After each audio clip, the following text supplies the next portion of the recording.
Now, this video is not about me, but recently, I've been eating more than I normally would be. What is a hypothetical, right? Not reality. But I mentioned this, I shared this information as it relates to all of humanity. Because ultimately, we're all on the same spiritual journey, subjectively. Reality is subjectivity.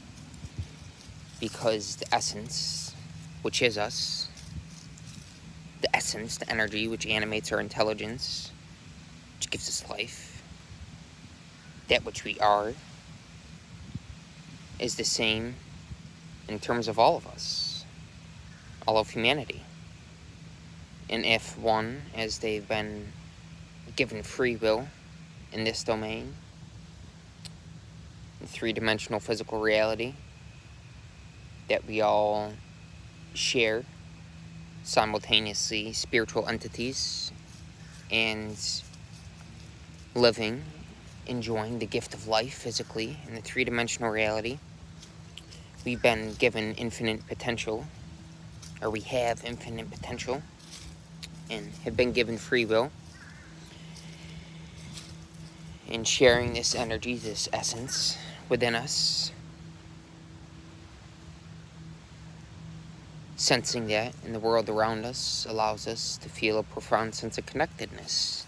And by taking more than our share from this reality, by identifying with things externally, by associating ourselves purely in terms of external identities, and not realizing that pure essence, subjectively, that is us, by doing that, we identify with the body, and thus limitation, identification with limitation, because the body is simply a vehicle, a temple, which we've been gifted, which we've been given. It's a beautiful gift to enjoy this human life, to be given a human form. We've been awarded a human form. We don't want to take it for granted. And by taking more than our share from this reality, by not living in purity, by taking more energy than we need, physically and mentally, we inhibit and adversely affect ourselves negatively, spiritually. In terms of spirituality, one of the worst things we can do is to perpetually reinforce this energy within us in a downward flow. And by eating more than we should be, by not living in purity, that naturally forces us to identify with the body and to think of ourselves conceptually in terms of materiality. And when we feel ourselves limited to a body,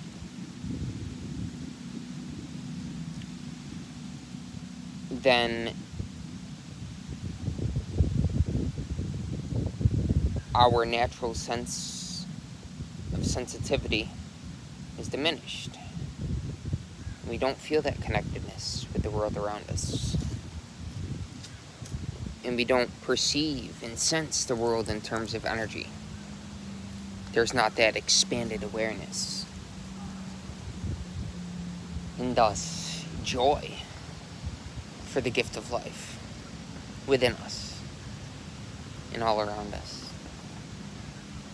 as it shows up in the breeze in the trees, or somebody coming up, walking, approaching me. Same life. What is spirituality but sensitivity? Sensitivity to that life within us. And what is the purpose of food other than to prolong life, to give the body strength, and to be transmuted into a non-physical dimension of energy. To help us transcend limitation of identification with the body. Of course, we can transmute that temporary physical energy that nature has gifted us in the form of food. We can transmute that into body, into muscle. But we want to understand that it's temporary. The energy within us, which is eternal, which is transmuting this physical energy, this physical substance, food, into the body, or into a non-physical dimension of energy, into ojas, into our aura, something that is not limited to purely physicality. That's eternal energy is what takes this piece of bread that we ingest and turns it into human being. Me as a persona, as Alex, is not necessarily aware of the digestive process. It's not a voluntary activity. I'm not saying it can't be. But that fire, that digestion, the digestive fire within us, if that is perpetually being reinforced downwardly in a downward flow, then we're earthbound. We want to give the body a chance to rest. Give that energy a chance to rise within us. Because what is Jesus but this energy within us?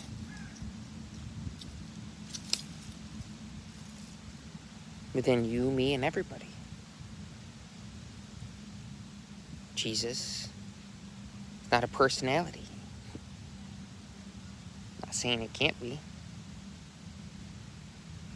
So we consciously use this energy to navigate this reality and to share and to give it as we've been given freely. We've been given the gift of life free. And thus we may choose to share this energy, this life with the world around us freely, voluntarily.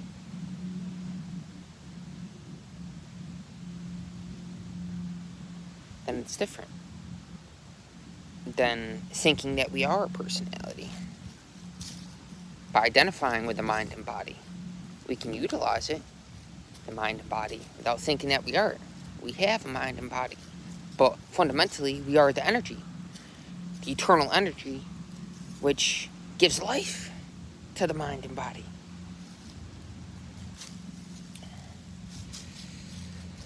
So recently, as I said, I've been eating more than I normally would be. Waking up and eating breakfast. It's been a subjective experiment. Just to see how it would affect me. And with the intention of sharing what I found with you guys, with humanity. And, you know, I've known this not only intuitively, but, you know, it seems common sense. I've known it naturally that when you go to sleep at night, it's time to recharge, right? You wake up feeling refreshed, full of vitality, full of life. You don't need to eat right away, because what is sleeping? Sleeping is essentially a material activity. It's identifying with the body. Sleeping, eating, mating, defending, all these things are thinking of oneself materially, and there's nothing wrong with that. We want to understand that we simultaneously exist spiritually. But if we eat right when we get up, breakfast is the most important meal of the day, right? Well, it is, but it's not saying we have to eat it right when we get up. Oftentimes my breakfast is at night. Or go the whole day, a lot of physical activity, a lot of mental activity. sharing this essence, this energy with the world around me, consciously, then at the end of the day is when I have the breakfast. You're breaking the fast, right? Anyways, for a couple weeks now, I've been eating breakfast right when I get up, and eating way more than I normally would be. And I've realized how that's affected my frequency.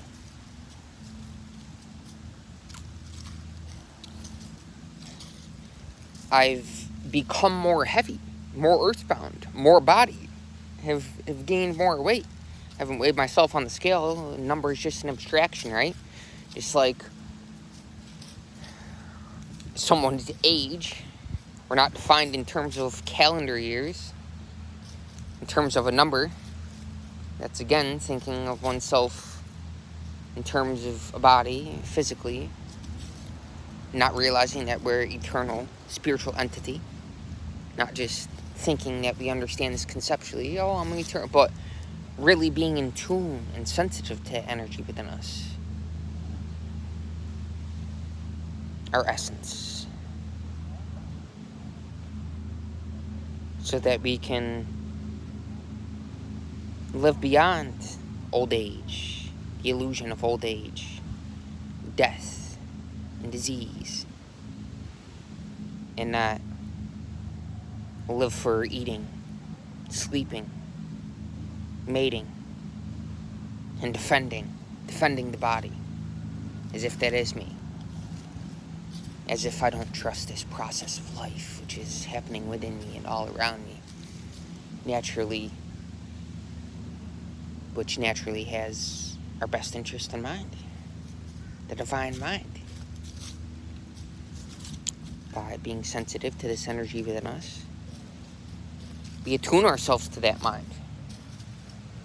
We don't think of ourselves or feel ourselves to be a separate mind within a body.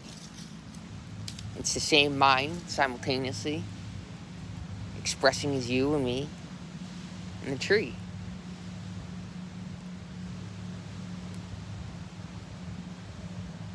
We're simply a tree with legs, right?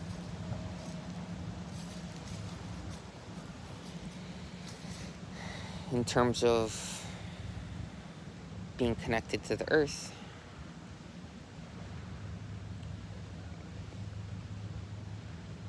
but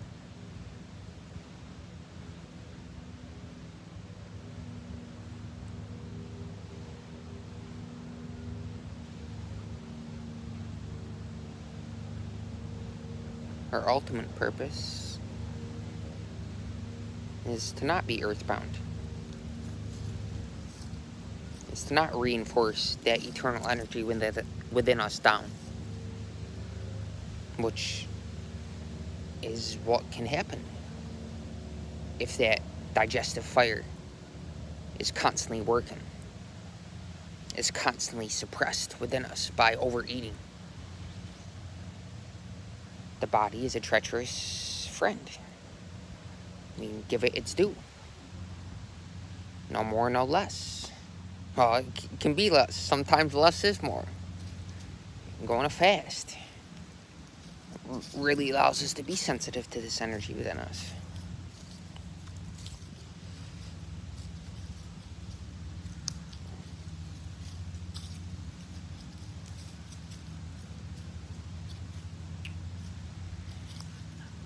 Most important thing. It's of the most importance. It's our daily advancement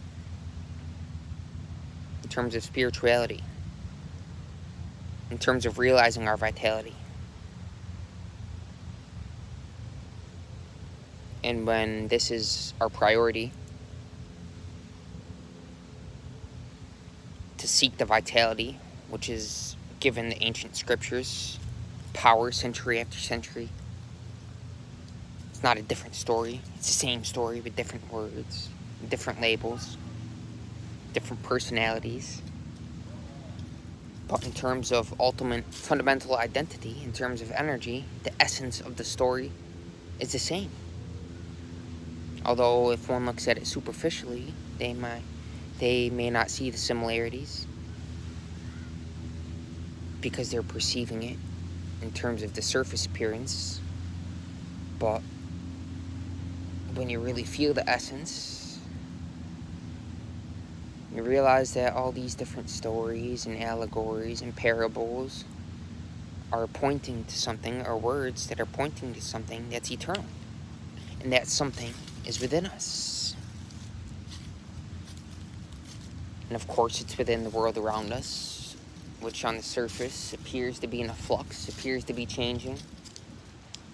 But beyond that surface appearance is the essence, which we can refer to as many different names. Perhaps infinite intelligence. And it's the energy within us which connects us to that infinite intelligence. And when that energy within us is allowed to rise through living in purity, living in harmony with the world around us, we naturally develop a heightened acumen and spiritual clarity and sensitivity, but we attune ourselves to our soul awareness.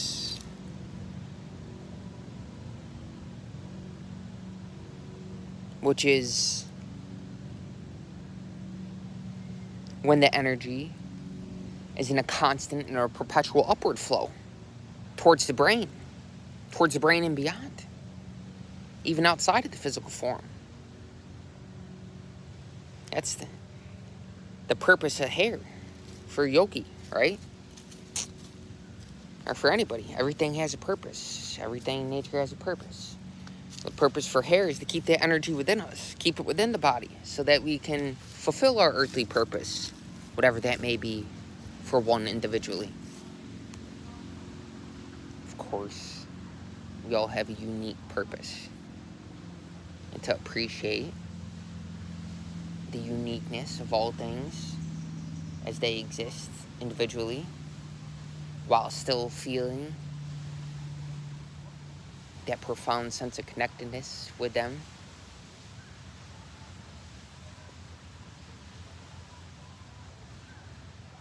is really the essence of spirituality.